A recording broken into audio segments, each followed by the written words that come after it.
Wala nang maraming paligoy-ligoy pa, diretso sa punto na. Maiksi lang ang komentaryo, pero diretso sa punto. Maraming kuro-kuro, may tiwali, may totoo. Dito, sa Puntong Diretso tayo. Punto Diretso. Okay. So isa pa na sa sa hearing sa Monday, January 19, sabi ni Senador Ping Lacson, napanood ko yung interview ninyo kay Ping Lacson eh. Talagang ikaw pa yung nagtanong sa kanya tungkol doon sa sinasabing witness kay Romualdez. Ano ba talagang doon? Anong sabi ni Senador Ping Lacson doon? Well, ang sinasabi ni Senator Ping Lacson, may lalabas daw na testigo na nililink yung isang bahay o mansyon ni Speaker Martin Romualdez kay Diskaya daw. No? Kaya isa yan sa abangan natin sa Lunes. No? Kung ano yung laman nung binanggit ni Senator Ping Lacson na ugnayan between Diskaya and Speaker Martin Romualdez, specifically sa isang bahay o mansyon. Hindi naman siya nag-detalye. Pero ang nakakaano lang dito, napanood ko rin yung interview kay Junvic Rimulya. Sabi ni Junvic Rimulya, mukhang may sulid na daw na testigo ang kapatid niya. Rine-refer niya si Ombudsman Buying. Na solid na daw na testigo laban kay Romualdez. At nabanggit pa, ewan ko kung napanood mo yun, Nald. Sabi niya, ang estimate na posibleng nanakaw ni Saldico ay mga $1 billion. $1 billion. So, ngayon, 59 billion pesos. 59 billion.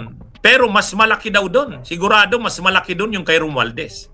Kasi ito yung boss ni ni Saldico. Nag-ano lang ako, bakit si Lacson, Romualdez ang napasok si Romualdez sa gusto niyang imbestigahan. Tapos si Junvic naman nababanggit na rin si Romualdez.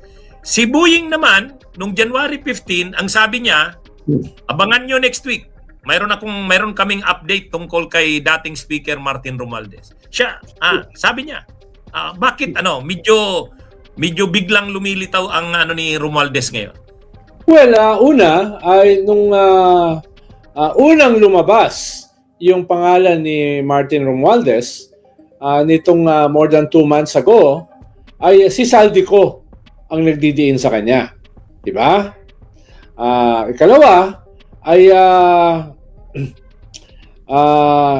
dito sa testigo nila Marcoleta, sila Gutesa, ay pangalan din ni Speaker ang pinapalabas nila. Pero ang sabi ng ICI, batay sa kanilang mga ebidensya at saka testigo, walang strong evidence labang kay Speaker Martin Romualdez. Yun naman ang sabi ng abogado ni Speaker Martin Romualdez. Kaya ang tingin nila ng abogado, safe si Martin Romualdez. So, wag mong kalimutan si Babe Singson ng ICI nung panahon na yon, 2 months ago, at saka si Secretary Vince Dizon ang nag-recommend sa Ombudsman na kasuhan si Speaker Martin Romualdez. Meron pa silang kahon-kahon na ebidensya na ipinakita sa kanilang press conference. So, parang may mga pinanggagalingan at pinaguhugutan itong sila Babe Singson, Vince Dizon, Ombudsman Boying Rimulya, John Vic Rimulya, Senator Ping Lacson, na perhaps hindi pa natin mga alam. No? Pero inuulit ko, ang sabi naman ng kampo ni Speaker Martin Romualdez, kung ang kanilang ebidensya ay yung kay Gutesa na hanggang ngayon ay missing, no? At yung kay Saldico na walang legal basis dahil wala naman siyang official affidavit at wala siya rito, mahina daw yung kaso laban sa kanya. No? Kaya kung may ibang whistleblower o testigo, sila Senator Ping Lacson, si Boying Rimulya, etc., na hindi si Saldico at si Gutesa, tingnan natin sa Lunes. Baka dun sila nang gagaling. Attorney, marami pa tayong hindi alam eh. dito sa mga sinasabi nilang mga testigo at ebidensya. No?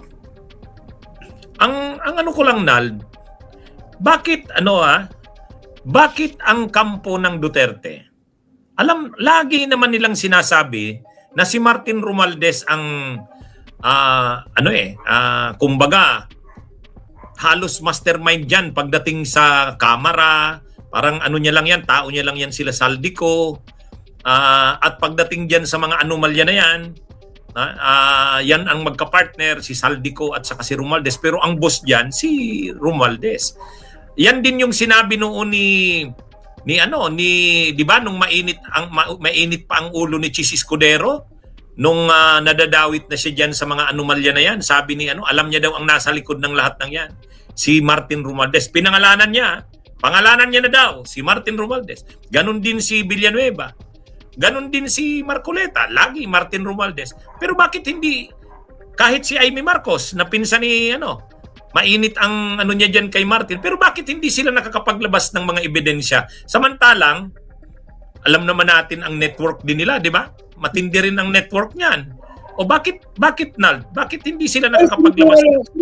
Sinubukan nila, di ba? Yung kay Gutesa. Sa kanila nang galing yun eh. Di ba? Yung kay Gutesa. Kay Marcoleta yun, kaalyado nila.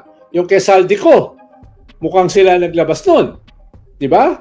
Isinabay nila doon sa bago nung rally ng Iglesia ni Cristo.